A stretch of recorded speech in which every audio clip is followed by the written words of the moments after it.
করেন যারা চায় ইসলাম থেকে ফু দিয়ে নিভিয়ে দিতে, কোনদিন তারা ইসলাম থেকে ফু দিয়ে নিভাতে পারবে না। যারাই ফু দিতে যাবে তারাই চলে করে সরকার হয়ে যাবে।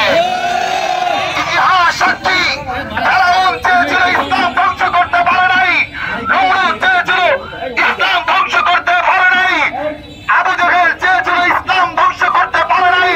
আজকে আমেরিকা, রাশিয়া, সারা পৃথিবীর কুফরি মতবাদগুলো যাচ্ছে ফিলিস্তিন নামের রাষ্ট্রটাকে, বাংলাদেশের মুসলমানদেরকে, সারা পৃথিবীর সমস্ত মুসলমানদেরকে ধ্বংস করতে। তারা জানে না মুসলমানের কোন শক্তি নাই, অস্ত্র নাই, কিন্তু মুসলমানের আছে ইমানের সাগর, আর আসমানে আছে আসমানের বাণী। অতএব কুফরি মতবাদগুলো জানে না, কাফের শক্তিগুলো জানে না আমাদের কাছে কিছু নেই, কিন্তু আমাদের কাছে আছে চোখের পানি, যার রাতের অন্ধকারে, আর আমাদের কাছে আছে শক্তি আর সাগর, যার মাধ্যমে আমরা জিহাদের ময়দানে অনাহারে থেকে আমাদের কাছে বিজয় আসবে ইনশাআল্লাহ। সাথী বন্ধুগণ, কথা শেষ। ইতিহাস সাক্ষী, মক্কার কাফেররা যেদিন সন্ধি থেকে সন্ধিকে তারা যখন বয়কট করল, সন্ধিগুলোকে ভেঙে দিয়ে মুসলমানদের উপর নির্যাতন শুরু করলো, আল্লাহ তাআলা মক্কার বিজয় দান করেছেন। খায়বারের ইতিহাস, ইহুদিরা যেদিন মুসলমানদের সাথে অঙ্গীকার চুক্তি ভঙ্গ করলো, সেদিনই আল্লাহ তাআলা খায়বারের বিজয় দিয়েছেন। আমরা দেখছি এই মুহূর্তে যুদ্ধবিরতি ছিল, ফিলিস্তিনের উপর আক্রমণ নিষিদ্ধ ছিল, এরপরেও তারা সেই যুদ্ধবিরতিকে ভঙ্গ করে তার নামে শয়তান আতাতিল সে আমাদের মুসলমানের উপরে আক্রমণ করার নির্দেশ দিয়েছে। আমরা দেখতে পাচ্ছি অচিরেই মুসলমানদের বিজয় আসছে। এজন্য মুহতারাম হাজিরিন, সামনে আমাদের দুইটা কথা। আজ থেকে আমরা মুসলমান যদি হয়ে থাকি, সিদ্ধান্ত নিব আমেরিকার কোন পণ্য ব্যবহার করব না, ইন্ডিয়ার কোন পণ্য ব্যবহার করব না, ইসরায়েলের কোন সাহায্য সহযোগিতার হাতকে বাড়িয়ে দিব না। আমরা চাইব এই অমুসলিম দেশের পণ্যগুলোকে বয়কট করার মাধ্যমে তাদের অর্থনীতি যেন একেবারে লোক হয়ে যায়। এরপরে আমাদের সামনে যেই দিনগুলো আসবে, আমরা এখন থেকেই জিহাদের প্রস্তুতি নিব।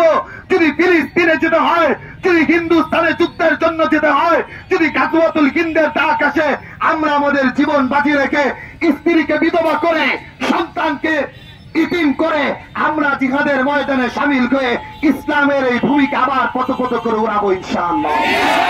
সেই আশা ব্যক্ত করে আজকের উলামা পরিষদ, ইমাম মুয়াজ্জিন পরিষদ আপনাদেরকে ডাক দিয়েছিলেন, আপনারা যেভাবে সাড়া দিয়েছেন আমরা আপনাদের কৃতজ্ঞতা প্রকাশ করছি। সেই সাথে আগামী দিনে জালেমদের বিরুদ্ধে, আগামী দিনে আল্লাহ রাসূলের বিরুদ্ধে, কোন মুসলিম জনপদের বিরুদ্ধে যদি কেউ রুখে দাঁড়ায়, আমরা যেখানে যেই অবস্থায় উলামায়ে কেরাম ডাক দিবে, আমরা আমাদের জীবন বাজি রেখে এগিয়ে যাব ইনশাআল্লাহ। সেই আশা। হ্যাঁ, উলামায়ে কেরাম আগামীকাল মসজিদগুলোয় বয়ান করবেন ইসরায়েলি পণ্য নিষিদ্ধের ব্যাপারে। এই কথার আগাম বার্তাগুলো, এই কথার বার্তাগুলো প্রত্যেক মুসলমানের কানে কানে পৌঁছায় দিবেন, এই আশা ব্যক্ত করে আমি আমার বক্তব্য শেষ করছি। আমাদের জুবায়ের সাহেব হুজুর, ইমাম মুয়াজ্জিন পরিষদের সভাপতি সাহেব হুজুর সংক্ষিপ্ত দোয়ার মাধ্যমে আজকে শেষ হবে ইনশাআল্লাহ।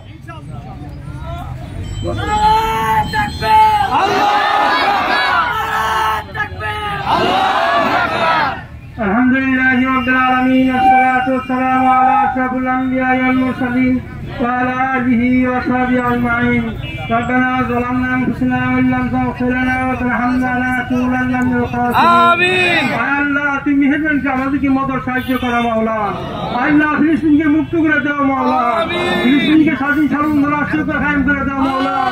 আল্লাহ, ইন্ডিয়া তো মাওলা যে অবস্থা মুসলমানদের উপর নির্যাতন অত্যাচার চলছে মাওলা, তুমি গায়ের মতো সাহায্য করো মাওলা। তুমি মুসলমানদের মাওলা, মাওলা আল্লাহর কারো মাওলা নাই, তুমি মুসলমানদের মাওলা, তুমি গায়ের মতো সাহায্য করো মাওলা।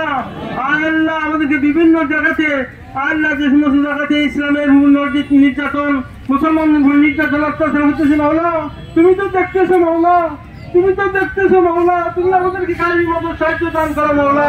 আমাদের জীবনকে মজবুত করে দাও মাওলা, আমাদেরকে কাফেরদের সাথে লড়ার তৌফিক দান করো মাওলা। আমাদেরকে হেফাজত করো মাওলা, আমাদেরকে হেফাজত করো মাওলা। সুবহান রাব্বিকা রাব্বিল ইজ্জাতি আম্মা ইয়াসিফুন, সালামুন আলাল